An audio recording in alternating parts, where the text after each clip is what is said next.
Astaghfirullah. Bismillahirrahmanirrahim. Assalamualaikum warahmatullahi wabarakatuh. Alhamdulillah wassalatu wassalamu ala Rasulillah wa ala alihi wa sahbihi wa mawalah wa la hawla wa la quwata illa billahi wa ba'du. Alhamdulillah, di pagi menjelang siang ini kita bisa duduk kembali untuk bertalabul ilmi, dan kita masih melanjutkan kajian kita membahas kitab Al-Janaiz dari Bulughul Maram. Baik, kita akan baca hadisnya. Wa an Ibni Umar radhiyallahu anhuma qala lamma tuwfiya Abdullah ibnu Ubayy jaa ibnuhu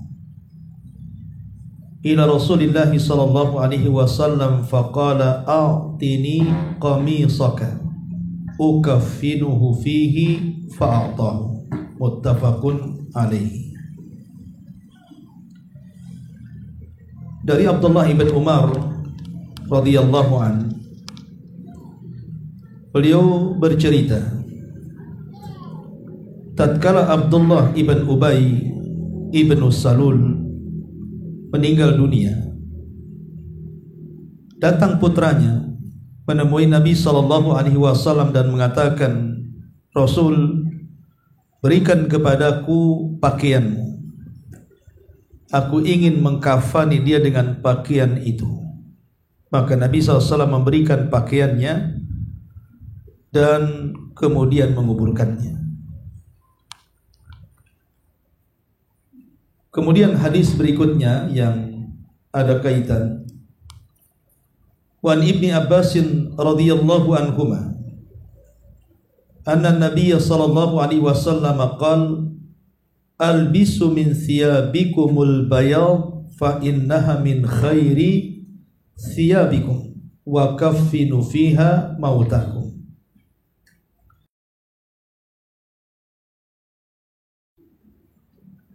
Kain kalian yang berwarna putih, karena sesungguhnya itu sebaik-baik pakaian kalian, dan kafanilah dengan pakaian berwarna putih itu orang yang sudah meninggal di antara kalian.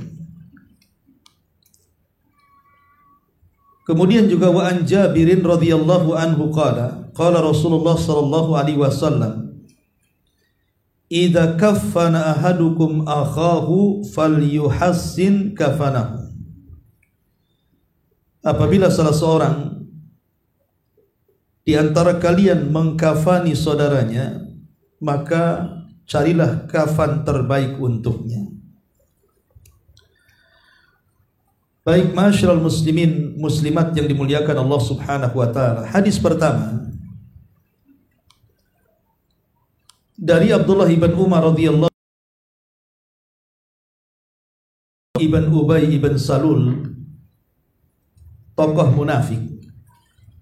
Jadi Abdullah ibn Ubay ibn Salul adalah presiden munafik kota Madinah. Tetapi putranya Abdullah ibn Abdullah ibn Salul justru orang yang paling berjasa dalam Islam. Kebaikannya luar biasa, dan ia mati syahid saat peperangan melawan Musailamah al-Kadzdzab yang dipimpin oleh Abu Bakar Siddiq radhiyallahu an di saat kekhilafahannya. Tapi ayahnya adalah tokoh munafik, Abdullah ibn Ubay ibn Salul ini. Lah Abdullah ibn Ubay ibn Salul ini sebenarnya adalah tokoh dari tokoh-tokoh yang sangat diperhitungkan di tengah-tengah orang-orang Ansor di masa jahiliyah. karena dia mampu meredam konflik antar kabilah. Jadi kalau seandainya ada kabilah yang berseteru, maka Abdullah ibn Ubay ibn Salul ini dengan kebijakannya mampu meredam konflik, sehingga dia bisa meredam peperangan. Itu di saat jahiliyah. Sehingga orang-orang Khazraj dan Aus sangat menghormati Abdullah ibn Ubay ini, bahkan menggadang-gadangkan akan menjadi pemimpin mereka. Tetapi masalahnya, setelah Nabi SAW hijrah dari Mekah ke Madinah, di mana sebelum hijrah banyak orang-orang Khazraj dan para pembesarnya masuk Islam, ditambah kemudian Nabi SAW mengutus Mus'ab ibn Umair dan berhasil mengislamkan tokoh-tokoh besar, bahkan pimpinan-pimpinannya, salah satunya Sa'ad ibn Ubadah, kemudian Sa'ad bin Mu'ad dan beberapa tokoh-tokoh besar diislamkan oleh Mus'ab bin Umair. Maka semakin teranglah Islam di kota Madinah sebelum kedatangan Nabi.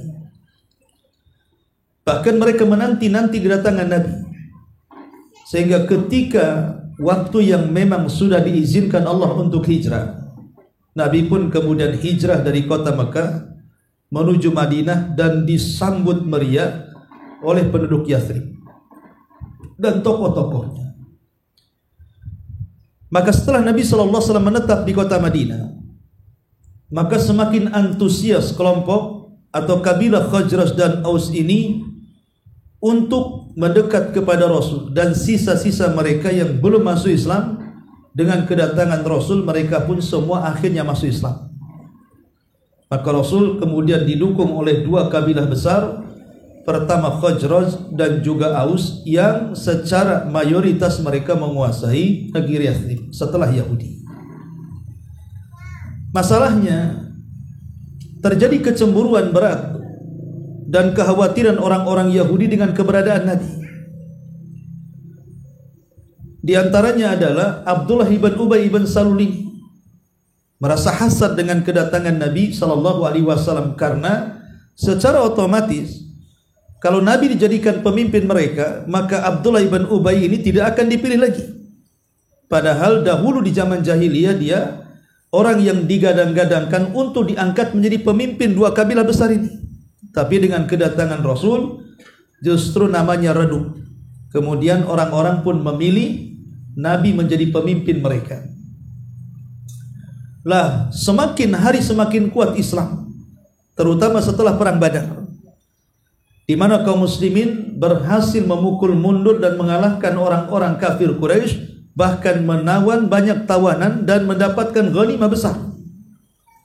Sehingga kekuatan kaum muslimin tidak bisa diremehkan, bahkan diperhitungkan baik orang-orang Yahudi ataupun orang-orang musyrik yang tersisa.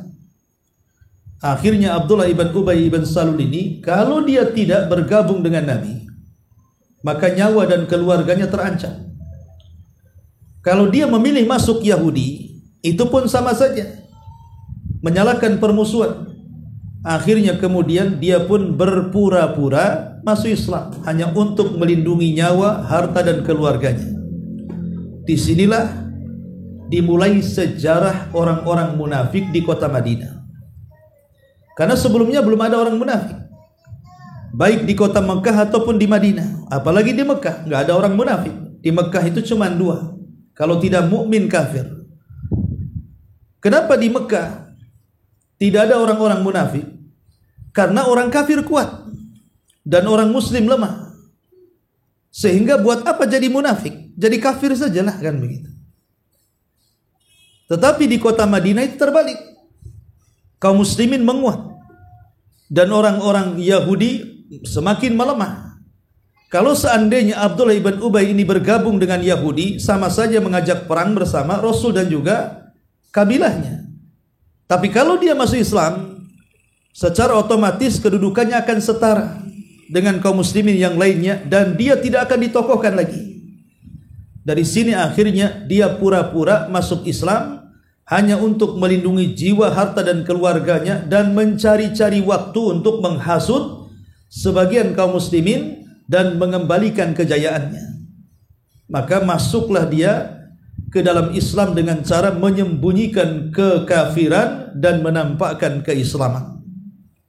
Disinilah muncul tokoh munafik pertama yang bernama Abdullah ibn Ubay ibn Salul ini.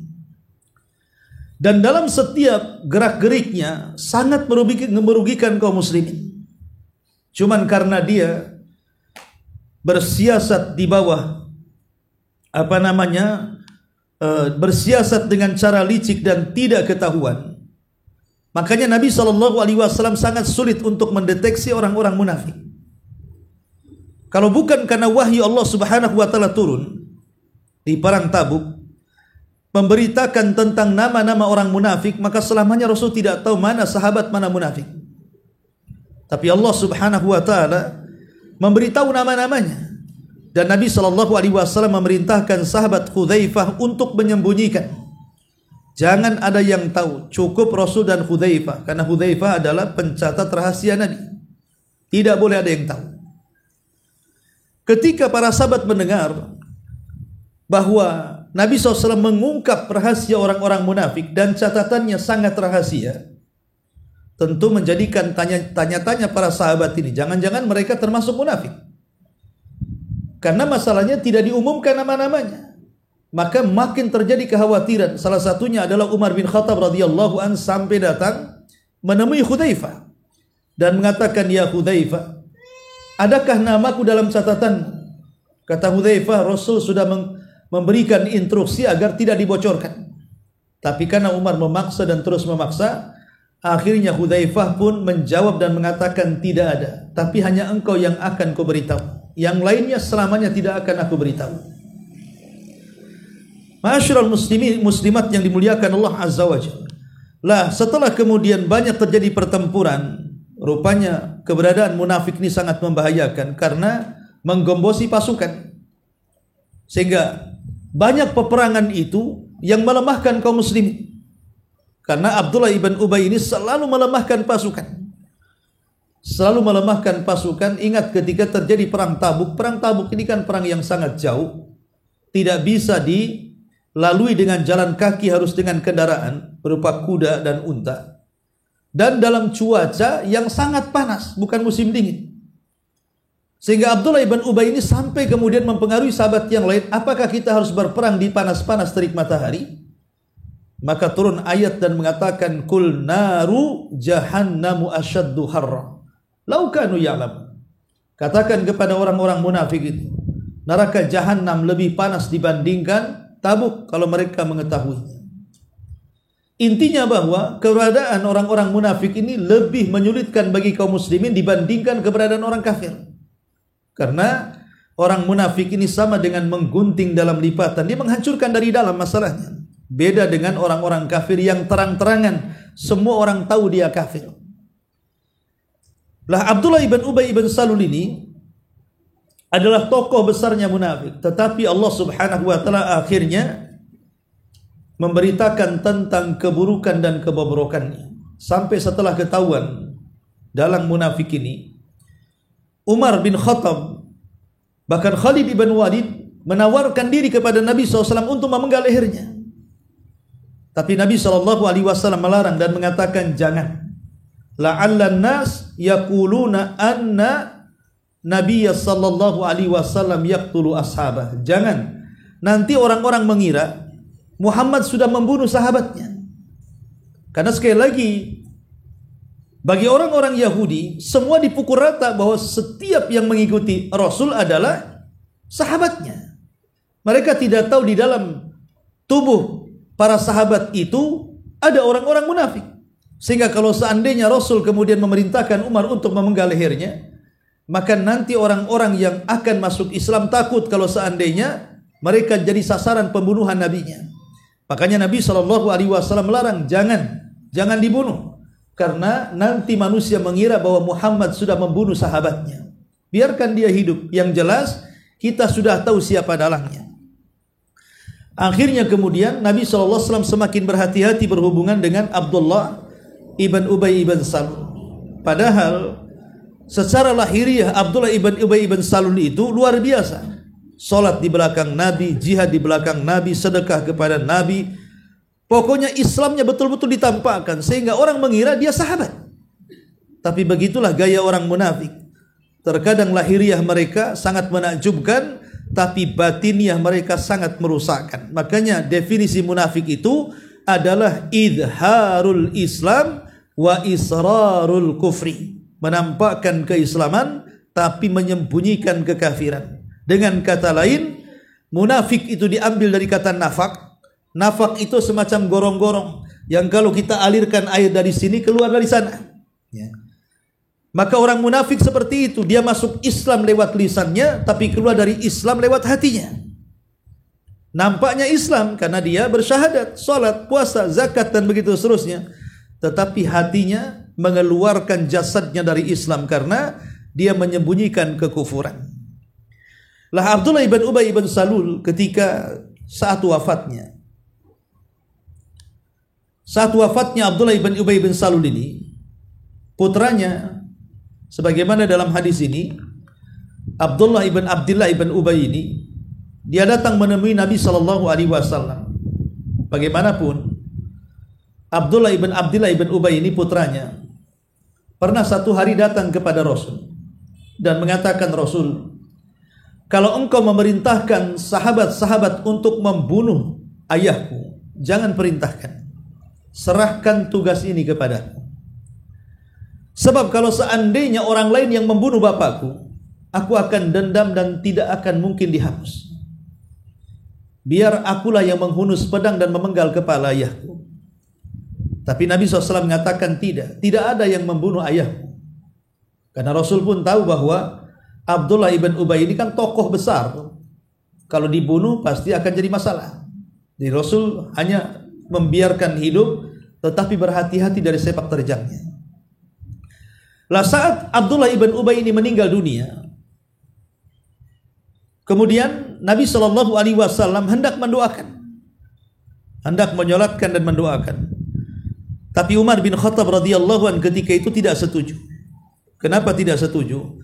Karena Abdullah ibn Ubay ibn Salul ini sudah melampau, artinya sudah keterlaluan memusuhi Islam dan kaum muslimin. Tapi Nabi SAW mengatakan, kalau seandainya aku harus beristighfar 100 kali, aku akan lakukan. Semoga Allah menurunkan rahmatnya. Walaupun belakangan akhirnya ide Umar ini justru yang benar. Karena turun ayat surah At-Taubah ketika itu, wala tusalli ala ahadin minhum mata abada wala takum ala qabri innahum kafaru billahi wa rasuli wa matu wa hum fasikun. Janganlah engkau mendoakan mereka, orang-orang munafik, ketika mereka mati selamanya, dan tidak boleh juga salat di atas kuburnya, karena mereka orang yang kufur kepada Allah dan Rasulnya, dan mereka mati dalam keadaan fasik. Turun ayat ini membenarkan ucapan Umar yang meminta Rasul untuk tidak mendoakan. Lah ketika Abdullah ibn Ubay ini meninggal dunia, putranya datang menemui Rasul. Lah ketika itu Rasul kan menggunakan mantel. Maka Abdullah ibn Abdullah ibn Ubay putranya mengatakan kepada Rasul, Rasul, bisa enggak mantel yang kau pakai itu kau berikan kepadaku? Aku akan ingin jadikan mantelmu menjadi kafan dari ayahku. Kemudian Rasul pun melepaskan mantelnya, kemudian memberikan kepada putranya tokoh munafik ini. Ada yang mengatakan, kenapa Nabi SAW memberikan? Ada yang mengatakan bahwa mantel itu sebenarnya hadiah daripada Abdullah ibn Ubay dulu. Jadi Rasul memberikan kepada putranya itu hanya mengembalikan barangnya. Karena tidak mungkin Nabi SAW memberikan barang-barang mulia kepada orang kafir sekelas munafik ini. Jadi Rasul itu hanya mengembalikan barang dia yang dulu pernah dihadiahkan oleh Abdullah ibn Ubay ini. Maka ketika putranya meminta, Rasul memberikannya. Kemudian menjadikan kafan daripada Abdullah ibn Ubay ini. Akhirnya kemudian Rasul memberikan mantel itu dan kemudian oleh putranya dijadikan kafan ayahnya. Kemudian setelah itu dikuburkan Abdullah ibn Ubay sebagai tokoh munafik yang sangat terkenal. Sehingga banyak ayat-ayat turun yang memburuk-burukan Abdullah ibn Ubay ini selama masa hidupnya. Bagaimana sepak terjangnya yang merugikan kaum muslimin. Syahidnya dalam hadis ini bahwa tatkala Abdullah ibn Ubay meninggal dunia, maka putranya meminta mantel kepada Rasul, kemudian mengkafaninya dengan mantel tersebut, dan Rasul pun memberikannya. Al-Imam Ibnu Qudamah rahimahullahu ta'ala ketika memberikan catatan kepada hadis ini, beliau mengatakan, at-takfinu fil qamisi wal mi'zari wal lifafati ghairu makruhin wa innamal afdalu al-awwal yakni bi thalathi lafaif wa hadha jaiz la karahata fihi fa inna an-nabiy sallallahu alaihi wasallam albasa Abdullah ibn Ubay qamisahu lamma mata, rawahul Bukhari, fayu'zaru bil mi'zari wa yulbasul qamisa thumma yulaffu bil lifafati ba'da dzalika. Kata Imam Ibnu Qudamah, dia mengatakan, seseorang mengkafani mayat dalam kondisi menggunakan pakaian ataupun menggunakan sarung, kemudian setelah itu dibungkus dengan kain kafan, itu tidak makruh hukumnya. Boleh gitu maksudnya. Tetapi yang paling afdol bagaimanapun, kata Imam Ibnu Qudamah, mencukupkan dengan 3 kain lipatan. Artinya cukup dengan kain kafan saja, tidak perlu menggunakan pakaian. Dan ini hukumnya boleh, tidak makruh. Karena Nabi SAW pernah memakaikan Abdullah ibn Ubay pakaian dirinya, saat kemudian meninggal baru kemudian dibungkus dengan kain kafan. Jadi kalau seandainya contoh mamanya kain kafannya terlalu tipis, kan ada kain kafan yang tipis sekali, kemudian lebarnya tidak terlalu lebar, sehingga kalau dibungkuskan dalam kondisi telanjang, terkadang nerawang bahasa kitanya ya, nampak kulitnya. Maka tidak mengapa kemudian kalau memang si mayat ini punya pakaian, dipakaikan pakaiannya, kemudian sarung gitu ya, dipakaikan sarungnya, setelah itu kemudian diberikan kain kafan, 3 helai kain kafan. Itu tidak mengapa, kata Imam Ibnu Qudamah, hukumnya boleh ya.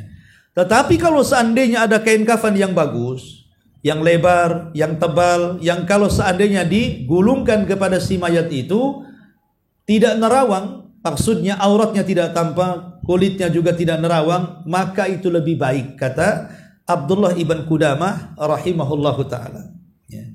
Baik, itu diantara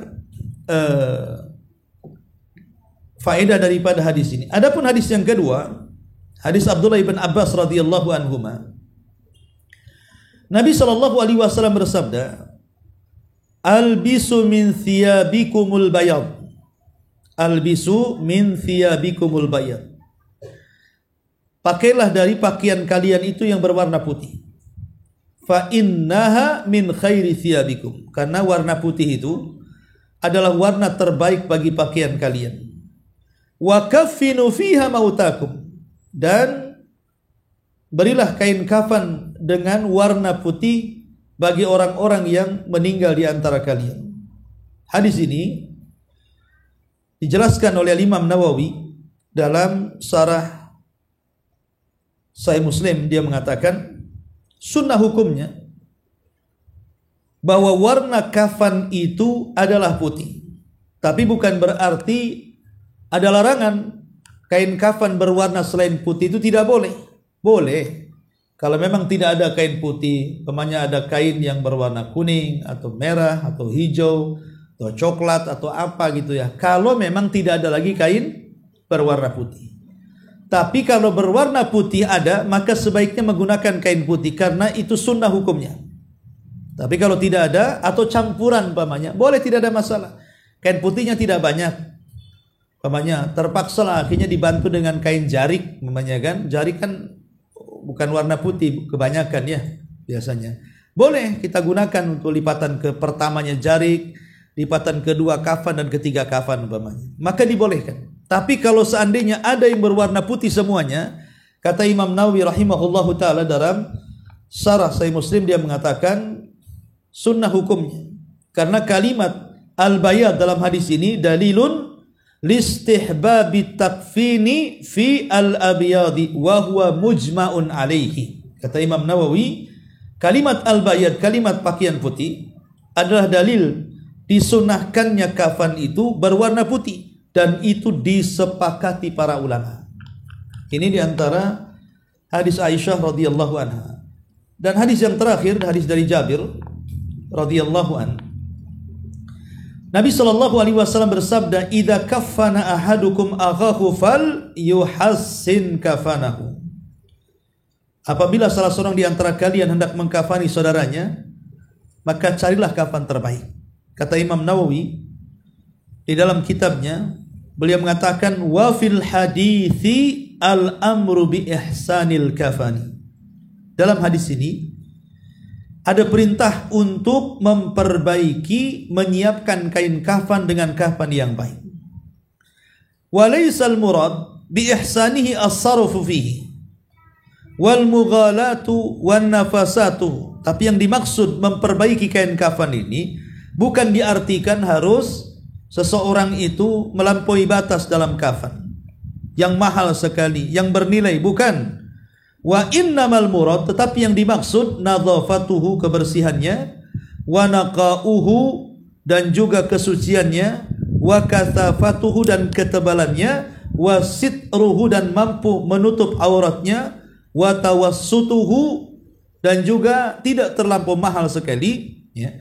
Wa kaunuhu min jinsi libasihi fil hayati ghaliban, dan keberadaannya dari satu jenis pakaian yang biasa dipakai ketika hidupnya, la afkhar minhu wa la ahkar, tidak terlampau megah sekali, tidak terlampau hina sekali. Artinya cari kain kafan yang sedang-sedang. Kalau terlampau murah nanti tipis, nanti kemudian mungkin lebarnya kurang sehingga tidak sempurna membungkusnya.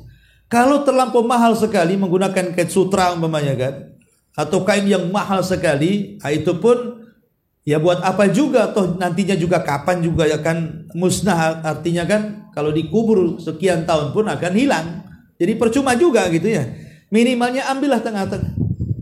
Ya, makanya saya sering sekali mengkafani orang itu.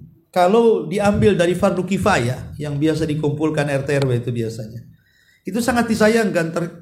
Terkadang kain kafannya itu sangat tipis. Kemudian lebarnya kurang. Lebarnya itu cuma 90 kalau tidak salah itu. Dan itu kesulitan untuk mengkafani. Terkadang yang harusnya kita menggunakan 3 helai bisa sampai 5 helai kadang-kadang. Ya, supaya terbungkus dan tidak tampak kulitnya. Nah, ini kan akhirnya memadaratkan si mayat dan menghabis-habiskan kain kafan jadinya kan. Maka sebaiknya kain kafan itu cari kain putih yang tebal, kemudian yang lebar. Sehingga kalau 3 saja sudah cukup, ya sudah. Terkadang kalau yang bagus kain kafan itu 2 saja sudah terbungkus semuanya tuh. Tapi karena sunnahnya 3 ya terpaksa juga 3 helai. Ma'asyiral muslimat yang dimuliakan Allah Azza wa Jalla, baik, ada sedikit faedah dari beberapa hadis yang kita bahas ini. Masalah yang pertama tentang kain kafan, ma huwa aqallu ma yujzi'u fil kafan. Yang paling sedikit berapa helai ketika seseorang itu mengkafani mayat. Pendapat jumhur ulama, ila anna aqalla ma yujzi huwa thawbun wahid. Sebenarnya mayoritas para ulama mengatakan yang penting bisa menutup semua dan auratnya, walaupun 1 helai sudah cukup. Jadi kalau memang 1 helai sudah cukup, seperti mungkin tebal, putih, lebar, 1 helai sudah cukup, itu sudah mencukupi si mayat itu dikafani dan boleh dikuburkan. Qala ba'du Syafi'iyah, berkata sebagian Syafi'iyah, ma yughatta auratuhu, yang penting auratnya tertutup. Yang penting auratnya tertutup. Kalau 1 kurang ya 2, 2 kurang ya 3, 3 kurang ya 4, 4 kurang ya 5, begitu ya. Yang penting tertutup auratnya. Wa qala al-Hanabilah wa jama'atun minasy-Syafi'i, berkata madhab Hambali dan sekelompok dari madhab Syafi'i, ma yughatta jasadu, yang penting jasadnya tertutup.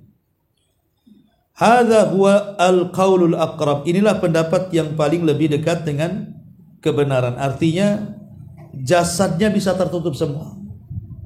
Kalau sudah jasadnya tertutup semua, maka itu sudah mencukupkan. Karena begini, Nabi SAW ketika mengkafani Mus'ab bin Umair, Mus'ab bin Umair ini orang kaya sebenarnya. Ibunya kaya raya, seorang pedagang. Dan Mus'ab ini sebelum masuk Islam terbiasa menggunakan pakaian-pakaian mewah, kendaraan-kendaraan megah, dan membuat iri anak-anak muda dan membuat tertarik wanita-wanita di zamannya. Tapi setelah masuk Islam, dia diusir oleh ibunya.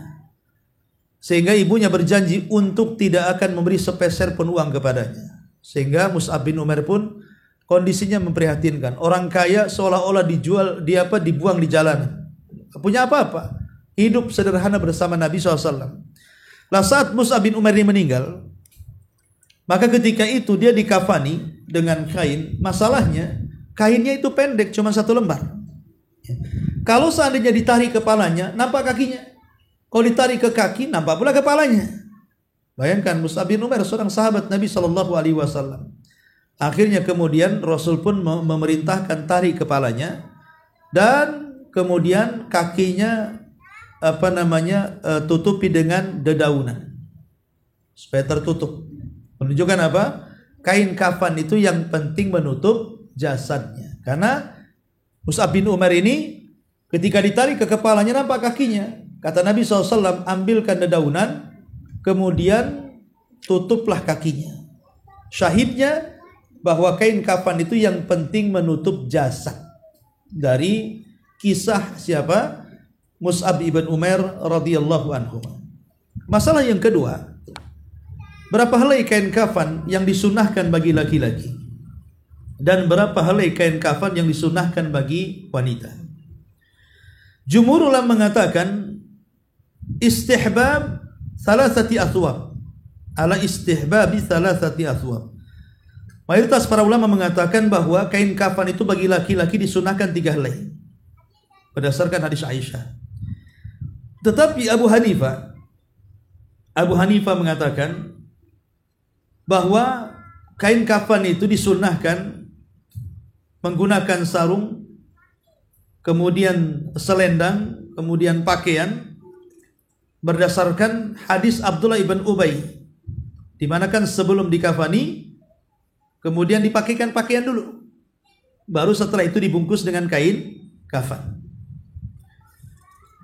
Tetapi pendapat yang kuat wallahu alam adalah pendapat mayoritas para ulama atau jumhur bahwa kain kafan itu cukup kain 3 helai yang menutup badannya. Adapun kaum wanita, kebanyakan para ulama mengatakan tukaffan fi 5 athwab. Mereka dikafani dengan 5 helai kain kafan. Tetapi mereka berselisih apakah 5-5-nya dibungkus semuanya. Di antara mereka mengatakan tidak, harus dibagi-bagi. Ada yang dijadikan pakaian, dijadikan sarung, dijadikan lipatan. Jadi dibuat pakaian dulu, baru kemudian di kain kafani, ya, baru digulung dengan kain kafan.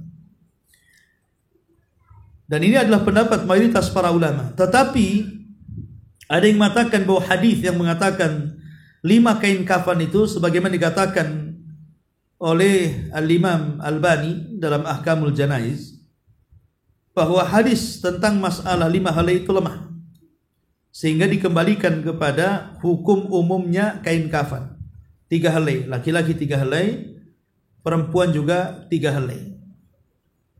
Dan itu juga pendapat Al-Imam Ibnu Utsaimin rahimahullahu taala. Artinya mengkafani wanita sama dengan mengkafani laki-laki. Tetapi kalau seandainya menggunakan hadis yang 5 helai pun tidak ada masalah. Maksudnya kalau seandainya seseorang itu punya ada 3 helai kain kafan, ya sudah, kafani saja wanita seperti mengkafani laki-laki. Tapi kalau ada lebih kemudian ingin menggunakan pakaiannya, kemudian yang 3 helai untuk membungkusnya pun secara hukum tidak makruh. Perkataan Imam Ibnu Qudamah di awal tadi mengatakan seperti itu. Wallahu a'lam. Kemudian masalah berikutnya tentang anak kecil, bayi. Apakah harus dikafani juga bayi yang baru lahir kemudian meninggal? Kata Imam Ibnu Qudamah, yukaffanus sabi fi hirqatin wa in kuffina fi thalathin fala ba'sa. Maka boleh seseorang itu mengkafani bayi cukup dengan kain apa saja, jarik, sarung atau terserah. Walaupun seandainya dikafani dengan 3 helai itu tidak mengapa. Dan ini pendapat Ishaq dan dan semisalnya. Artinya bahwa anak bayi itu tidak seperti orang dewasa. Kalau mau dibungkus dengan jarik saja tidak masalah. Ya.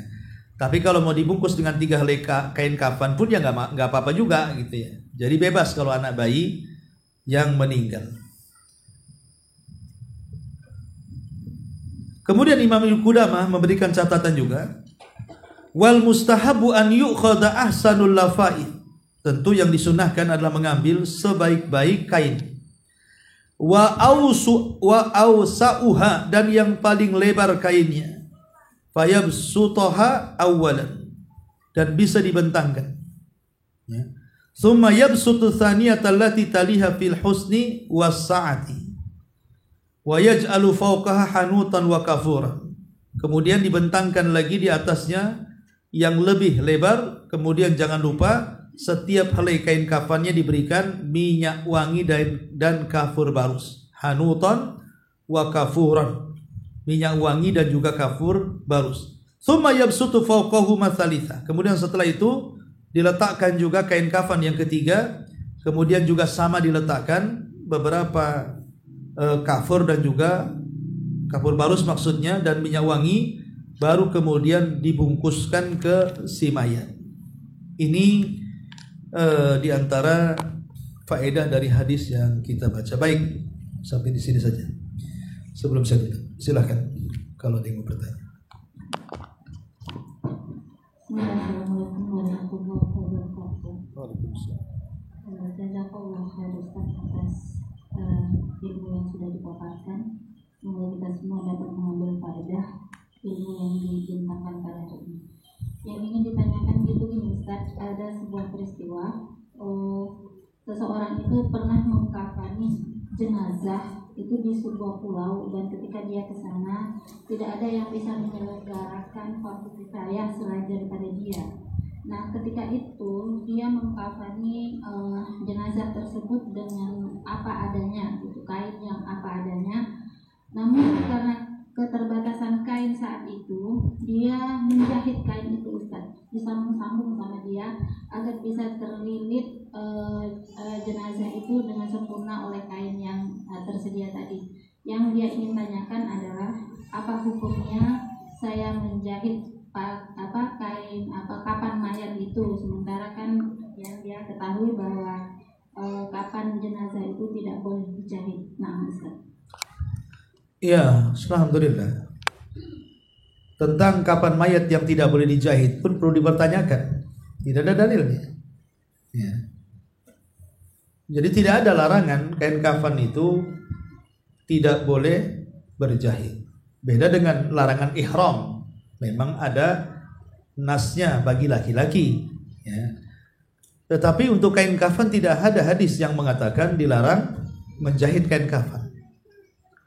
Apalagi kondisi yang ditanyakan tadi dalam kondisi darurat, tidak ada kain kafan sama sekali, atau mungkin ada tetapi potongan-potongan kain putih terpaksa kemudian dijahit. Sebenarnya kalaupun tidak dijahit tidak ada masalah, ditumpuk-tumpuk saja sebenarnya kan. Namanya kainnya pendek-pendek namanya kan bisa ditumpuk, nanti mungkin dimasukkan kira-kira 1 jengkal, ya, walaupun tidak dijahit namanya ya, diletakkan di atasnya. Tapi memang harus terampil kan itu ya, namanya potong-potong kan itu ya, harus terampil. Tapi kalau dijahit tentu lebih baik lagi menurut saya. Kenapa?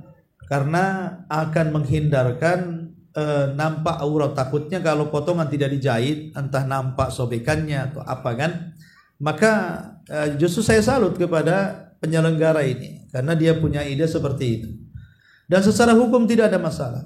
Karena tadi kata Imam Ibnu Qudamah, pendapat yang kuat tentang masalah kain kafan adalah yang bisa menutup badannya. Bahkan mus'ab saja sampai ditutup kakinya dengan daun. Kalau memang ada kain ya lebih baik lagi.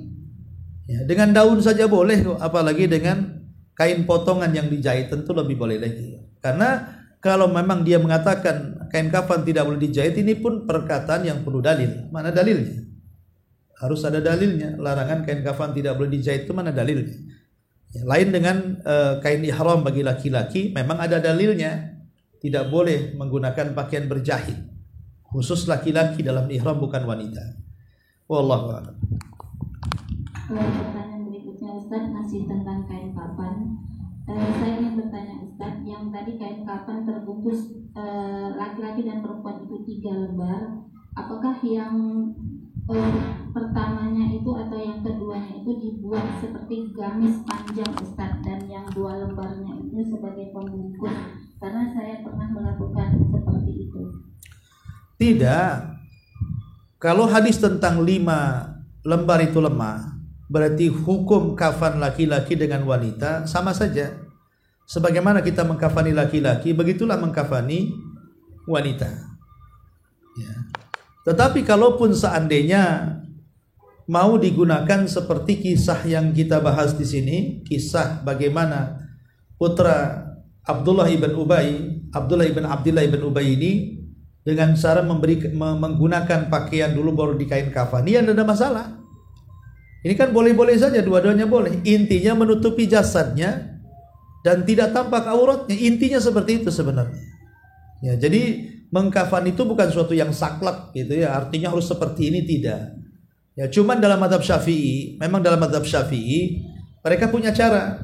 Dalam mazhab Syafi'i itu, artinya si mayat itu sebelum dikafani khusus wanita dibuatkan dulu pakaian.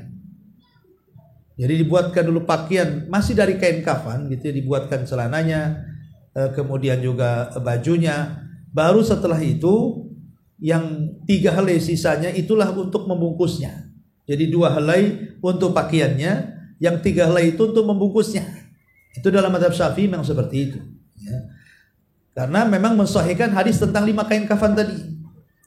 Tapi kalau seandainya 5-5-nya tidak digunakan, artinya 5-5-nya dibungkuskan begitu saja, tidak ada masalah. Kalaupun seandainya tidak dibuatkan pakaian pamannya, kan langsung 5-nya dibungkuskan di badannya, tidak ada larangan. Karena di sini kan ada beberapa pendapat, tadi saya jelaskan di awal. Ada yang berpendapat seperti yang dilakukan oleh putranya Abdullah ibn Ubay tadi, meminta pakaian Rasul kemudian dipakaikan baru dikafani. Artinya kan dikasih pakaian dulu baru digulung dengan kain kafan. Itu yang banyak dilakukan kan seperti itu biasanya kan. Ataupun secara umum ya, bahwa kain kafan itu yang penting menutupi jasad, berarti intinya menutupi jasadnya. Soal dikasih pakaian ataupun tidak ada masalah. Yang penting menutupi jasadnya. Jadi dua-duanya boleh. Ya, tidak perlu diperdebatkan. Karena kadang-kadang masalah-masalah sepele seperti ini antar ummahat terkadang berdebat gara-gara masalah ini. Masalah tali aja kadang-kadang berdebat kan. Padahal kan tali itu ganjil sunnah. Bukan berarti genap tak boleh, boleh. Cuman sebaiknya ganjil. Tapi kalau mamanya lupa dia genap, ya nggak masalah kan gitu kan. Itu kan perkara sunnah saja, bukan perkara wajib. Wallahu a'lam. Ya. Apa Ustaz, ini ada sebuah pertanyaan, tapi sepertinya pertanyaan di luar tema, karena ini kayaknya langsung jadi anak bacakan. Bismillah, izin bertanya Ustaz. Seorang istri ingin menjual rumah yang menjadi tempat tinggal mereka saat ini untuk modal usaha dan akan dibelikan tanah juga. Rumah ini pemberian orang tua si istri dan suaminya mendukung dengan istrinya. Tetapi mertuanya, ibu dari si suami, tidak setuju karena takut nanti anak dan menantunya tidak bisa punya rumah lagi dan takut usahanya gagal. Jadi mereka berdua, suami dan istri, takut apa yang diucapkan atau perkataan mertuanya, karena menganggap perkataan baik dan buruk orang tua akan Allah ijabah. Mohon pencerahannya Ustaz, karena cuma jalan ini menjual rumah untuk memperbaiki perekonomian keluarga dan menghindari dari pinjaman riba. Ya, alhamdulillah. Ya, tidak semua perkataan orang tua itu diikuti. Contoh umpamanya, Umar bin Khattab radhiyallahu anhu memerintahkan Abdullah ibn Umar untuk menceraikan istrinya. Padahal Ibnu Umar masih mencintai istrinya. tapi sama ayahnya disuruh menceraikannya. Akhirnya diceraikanlah pada waktu dia sedang haid. Ketika Nabi SAW mendengar, maka Rasul menyuruh agar Ibnu Umar rujuk kembali karena tidak boleh menceraikan dalam posisi dia haid. Karena itu masuk pada talak bid'ah. Ya. Lah pertanyaannya sekarang, apakah kemudian kita harus menuruti perkataan orang tua seperti hadis Umar kepada Ibnu Umar? Kalau orang tua kita mengatakan ceraikan istrimu, kita menceraikan istrimu. Kata Syekhul Islam Ibnu Taimiyah, dia memberikan catatan, tidak semua perkataan orang tua itu dituruti, apalagi soal masalah cerai. Kecuali kalau ayahmu seperti Umar dan engkau seperti Ibnu Umar, katanya. Loh, kalau ayahmu seperti Abu Jahal dan engkau tidak seperti putranya, ya tidak bisa. Karena Umar kan menyuruh anaknya untuk menceraikan istrinya. Umar ini punya pikiran yang luar biasa, bahkan disebut mulham. Dia selalu dikasih ilham, dan ilhamnya selalu benar. Bahkan selalu didukung dengan wahyu di zaman Rasul, turun wahyu. Ya. Dia punya kemaslahatan tersendiri tentang putranya kan. Tapi ayah kita bukan seperti Umar bin Khattab. Ya, sehingga kemudian tidak mesti dituruti perkataan orang tua. Kalau seandainya mau menjual dengan alasan memperbaiki ekonomi dan kemudian menghindarkan dari riba, jual saja. Adapun masa depan kita tidak ada yang tahu. Soal kemudian usahanya berhasil atau tidak. Karena orang tua pun, ya orang tua kan hanya kekhawatiran saja, takut kalau dijual nanti tinggal di mana kan, begitu kan. Kadang orang tua seperti itu pikirannya. Ya, tapi kalau kita tawakal dengan Allah, bismillah dengan usaha, dan itu jelas harta yang halal, insya Allah akan diberkahi. Kalaupun satu hari gagal, itu sudah takdir Allah Subhanahu wa ta'ala. Ya, jadi kata-kata kemudian, ya kalau seandainya tidak dijual pun tidak ada masalah, tapi jangan dikait-kaitkan kemudian dengan takut kalau dijual nanti kalau masalah, nanti betul juga kata mertua. Kalau pas sukses, nggak benar juga kata mertua. Jadi jangan kemudian punya keyakinan seperti itu, hurafat namanya ya. Jadi masalah mubah bukan masalah haram. Lain kalau perkara haram orang tua melarang. Ini kan perkara mubah, bukan, tidak ada urusan haram-haraman di sini. Menjual rumah kan halal, tidak ada masalah.